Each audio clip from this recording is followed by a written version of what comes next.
দোয়া করবেন, শুধু দোয়া নয়, আমাদের পক্ষে যা কিছু করা সম্ভব তার সুচিকিৎসা করার জন্য সেই চেষ্টাই আমাদেরকে করতে হবে এবং তার জন্য আমাদের যা করা দরকার সেই চেষ্টা করতে হবে। আমরা আসুন পরম করুণাময় আল্লাহ তাআলার কাছে এই দোয়া চাই যে আল্লাহ তাআলা যেন আমাদের গণতন্ত্রের প্রতীক, যিনি আমাদেরকে স্বৈরাচারের কাছ থেকে গণতন্ত্র এনে নেতৃত্ব দিয়েছিলেন, যিনি এই দেশে বহুদলীয় গণতন্ত্র জারি করার জন্য সংসদে প্রবর্তন, যিনি কেয়ারটেকার গভর্নমেন্ট সংবিধানের সংযোজন করে এই দেশের মানুষের ভোটের অধিকারকে নিশ্চিত করেছিলেন, যিনি এই দেশের মানুষকে তার আর্থিক মুক্তির জন্য কাজ করেছিলেন, যে কারণে তখন বিদেশের পত্রিকাগুলোতে লেখা হতো ইমার্জিং টাইগার।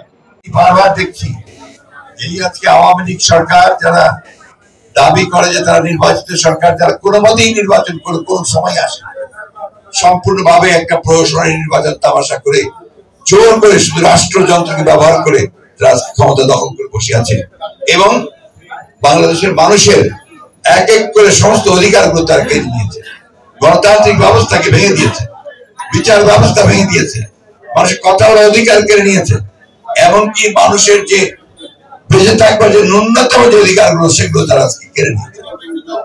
এই সরকার যারা জোর করে নির্বাচিত অবৈধ সরকার, তারা সমগ্র দেশটাকে বিক্রি করে দিয়েছে। আপনারা দেখেছেন যে কয়েকদিন আগে কয়েকজন পুলিশ কর্মকর্তা তাদের দুর্নীতির কাহিনী বেরোলো। সাবেক যে সেনাপ্রধান তার দুর্নীতির কাহিনী বেরিয়েছে, আবারও কয়েকজন দুর্নীতির কাহিনী বেরিয়ে আসছে পুলিশের। আমি অবাক বিশ্বে লক্ষ্য করলাম যে গত পরশু পুলিশের অ্যাসোসিয়েশন থেকে একটা স্টেটমেন্ট দেওয়া হয়েছে সাংবাদিকদেরকে এবং সত্য প্রকাশকে তাদেরকে হুমকি দিয়ে যে এই সত্য প্রকাশ করা যাবে না, কারণ এতে নাকি তাদের ভাবমূর্তি বিনষ্ট হয়।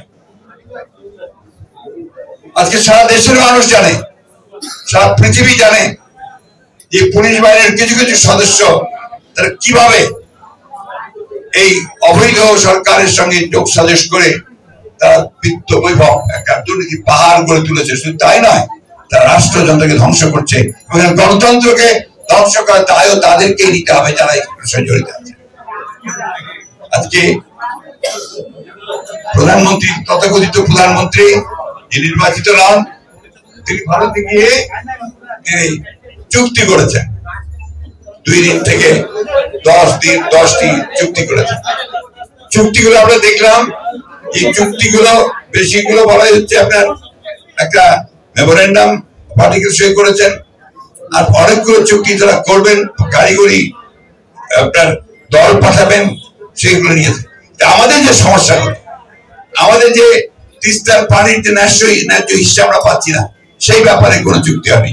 পরন্তু কি হয়েছে, তিস্তা প্রকল্পের যে প্রস্তাব দিয়েছেন সেই প্রকল্পে অংশগ্রহণ করার জন্য, সেখানে বিনিয়োগ করার জন্য ভারতবর্ষ প্রস্তাব দিয়েছে। আমাদের প্রশ্ন খুব পরিষ্কার, আমরা সবার আগে তিস্তার পানির ন্যায্য বন্টন চাই এবং ভিন্ন সমস্ত অভিন্ন যে নদীগুলো আছে প্রত্যেকটি নদীর আমরা আমাদের হিস্সাটা চাই, এটা আমাদের অধিকার, আন্তর্জাতিক আইনের অধিকার। এই কথাগুলো সরকার বলতে সম্পূর্ণ ব্যর্থ হচ্ছে। আজকে ভারতের কাছে তারা সেবা দাসে পরিণত হয়ে গেছে। শুধু ভারত নয়, সমগ্র আশেপাশের প্রতিবেশী দেশগুলোর কাছে তারা আজকে পুরোপুরি মাথা নিচু করে নতজানু পররাষ্ট্র নীতি হচ্ছে। মিয়ানমার থেকে গুলি আসে, তারা জবাব পর্যন্ত দিতে পারে না। এই একটা অথর্ব